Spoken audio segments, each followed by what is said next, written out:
Hi, ladies and gentlemen, this is Eddie Marcus again. Now, I've already prepared two videos for you. I posted, and I did so because each one of them had value. Now, I got something else that I want to share with you. The spirit. Are you familiar with spirit? Are people talking about the spirit? Well, anyway, I got a heads up today. It was a confirmation for some stuff that's been happening most recently. And the heads up was that I would probably, not too distant future, be leaving this place. Leaving this place, yes. And the heads up gave me the reason why.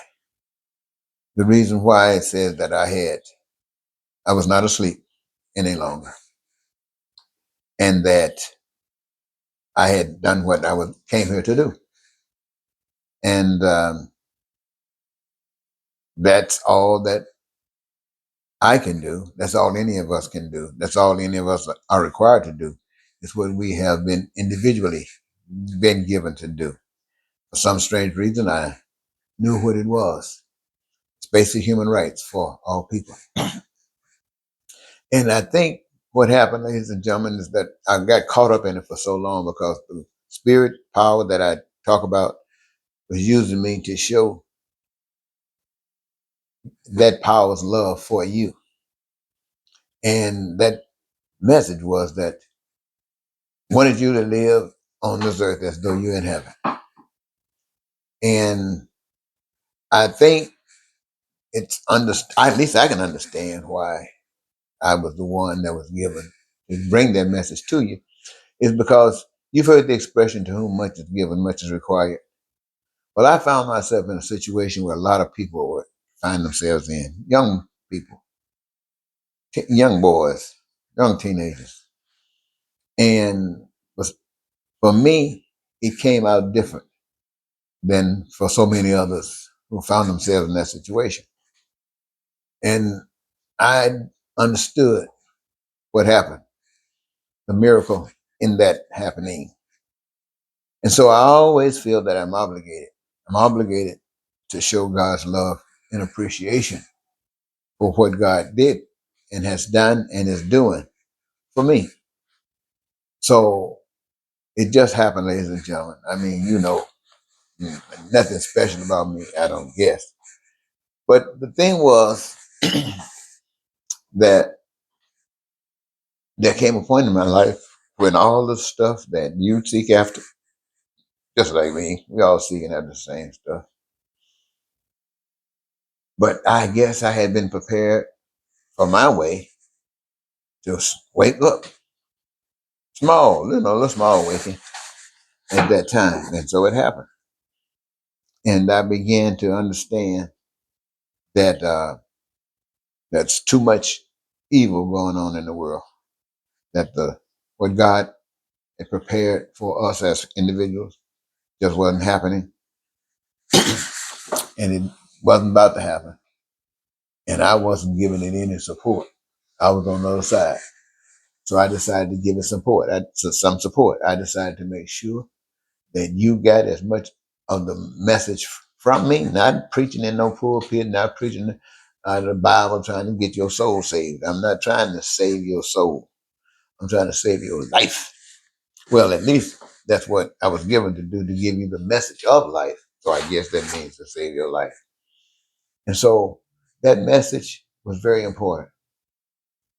It was so important till when I stopped a wonderful job, I thought, working as a federal employee with the Veterans Administration. I thought it was a wonderful job. Decent salary, wasn't making no money, but it was decent from what I was making in the cotton fields. And I decided to give it up, go back and work for the wages that I got in the cotton fields by working in the storefront, cleaning up and stuff like that. It gives me time to contemplate, give me time to meditate and listen to the spirit about what to do in relationship to this mission that I have.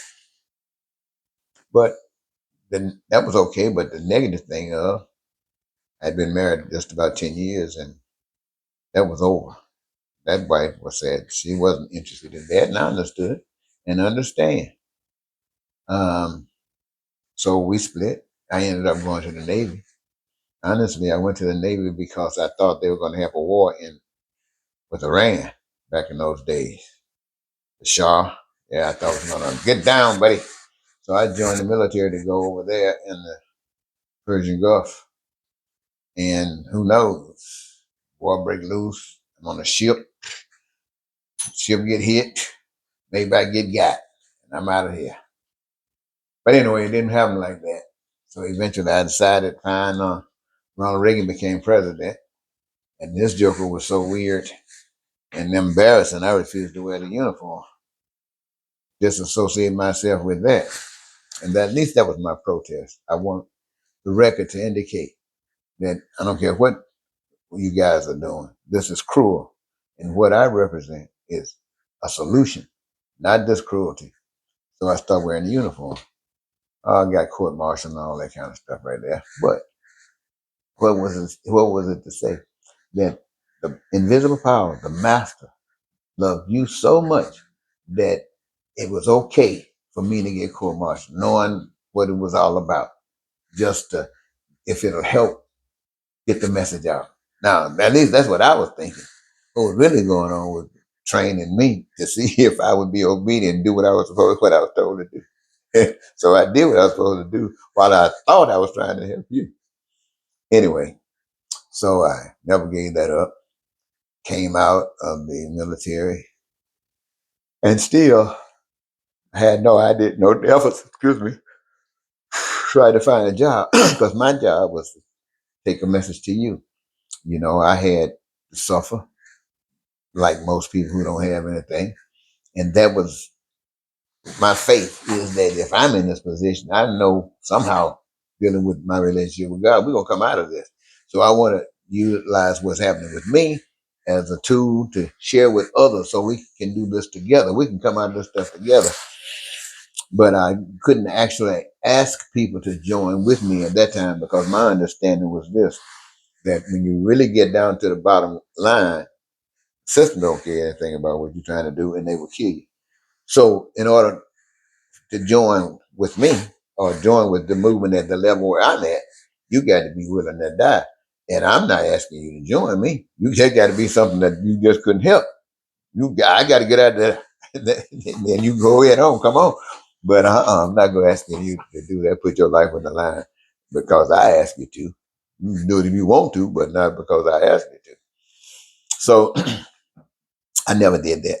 So I travel, throughout state to state, faith, having a raggedy car, put some gas in it, go someplace, stand on street corners, go into places where people had public gatherings and trying to share the message with them. Did that for years. And then even went into churches and shared the message. But most of all, I didn't stop there. I got reached out in politics, ran for president of the United States, governor of Minnesota, mayor of St. Paul and Woodbury,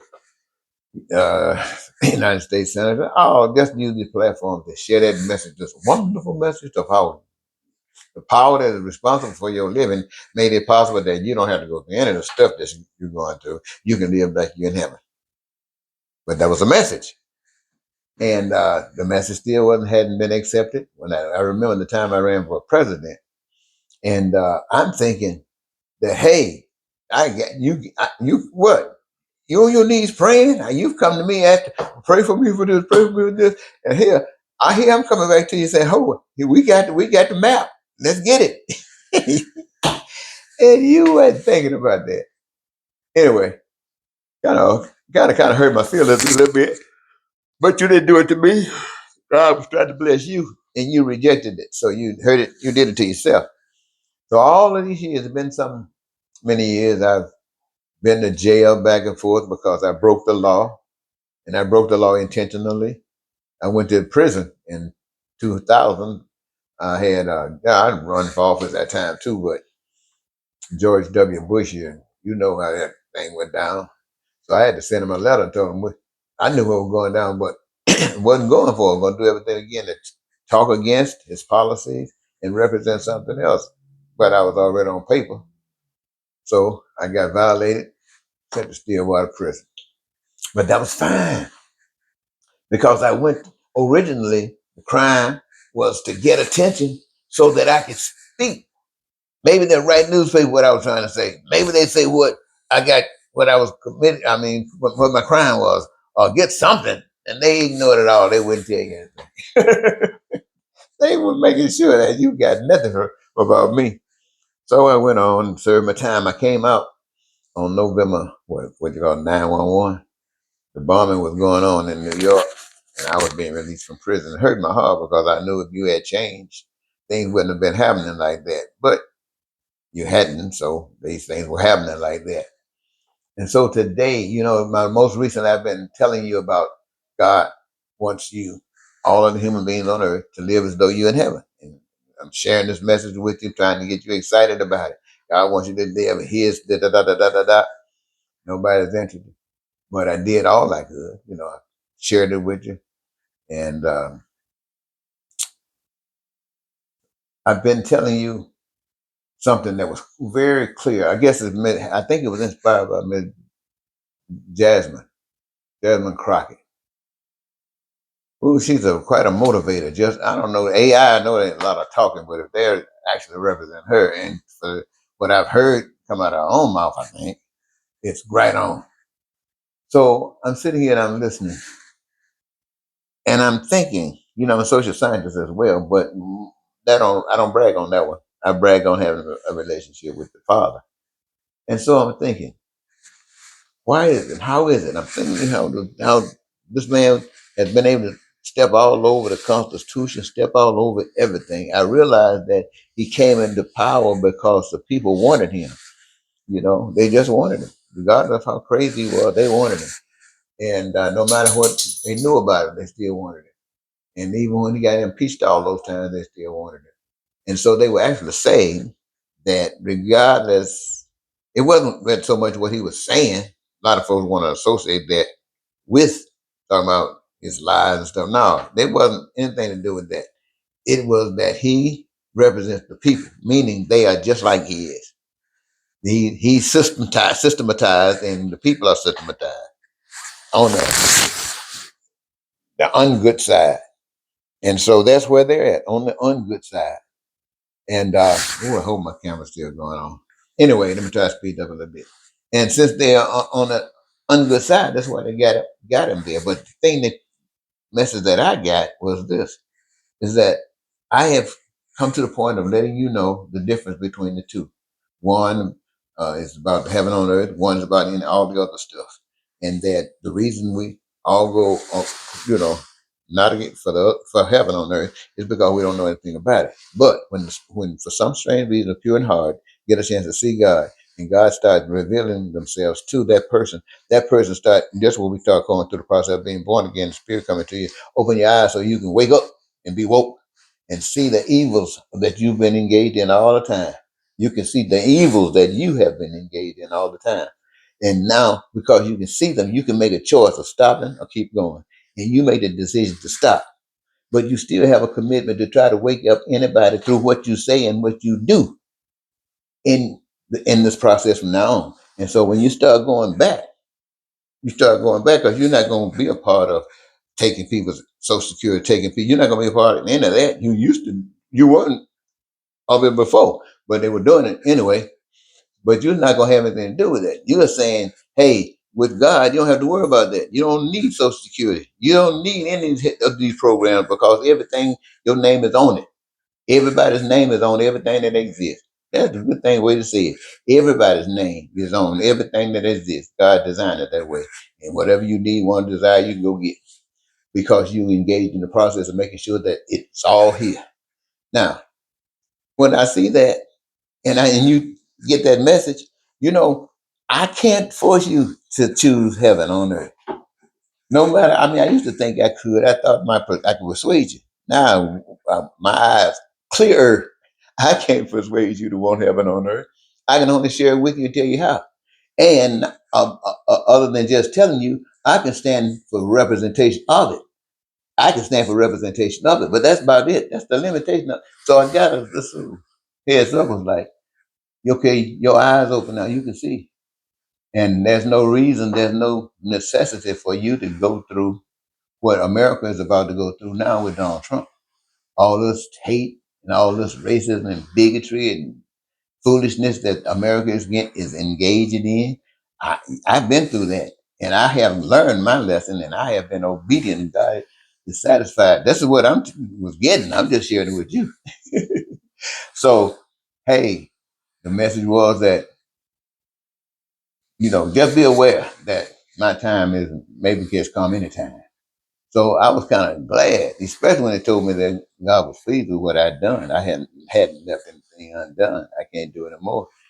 And so I have always said that when my time comes, I really wanted it to be because I had, if the world hadn't changed and we weren't living as if we were in heaven, I wanted it to be because I had tried with so much effort, and the enemy couldn't stand it, and they took me out. But a lot of other things going on too, like the body, the health, and all that kind of stuff. That stuff goes on, so you don't really know when you're gonna go. You don't know how you're gonna go. But the heads up is it's okay. Everything is all right. So all I want you to do is when my time comes, if I have anything to say to you, please don't cry. If any of you know me, I'm not, I know most of you won't even know anything about it. But for those of you who know me, please don't cry. I want you to celebrate because when I heard that news that I don't have to worry about this, I can just like not, disappear. And that was the sweetest thing because I don't want to see you go through this. I don't want to see y'all go through the pain and stuff you're going to go through. That stuff hurts me, but I can't do anything about it.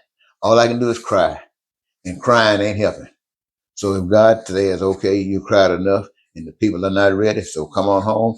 I got no problem with it, but I want you to celebrate. I want you to get you some Kool-Aid because that's something that my uncle and I, Nathaniel Jackson, when we were little boys, under the tree in Mississippi on Saturday after coming out of the field, we'd sit under the plum tree with a half a gallon ice cream. We cut it in half. He take a half, I take a half. I mean, a quarter. I take a quarter. And we split up a big thing of cookies and we make that thing of Kool-Aid and we just sit under that tree and dream, dream, dream. And so today, my dream is realized. And I'd like, for you to celebrate with me. If I'm gone, just say to that celebration and have some fun. All right. That's all I can say. I want to thank you so very much for giving me this your moment in time. This is Eddie Marcus saying goodbye for now.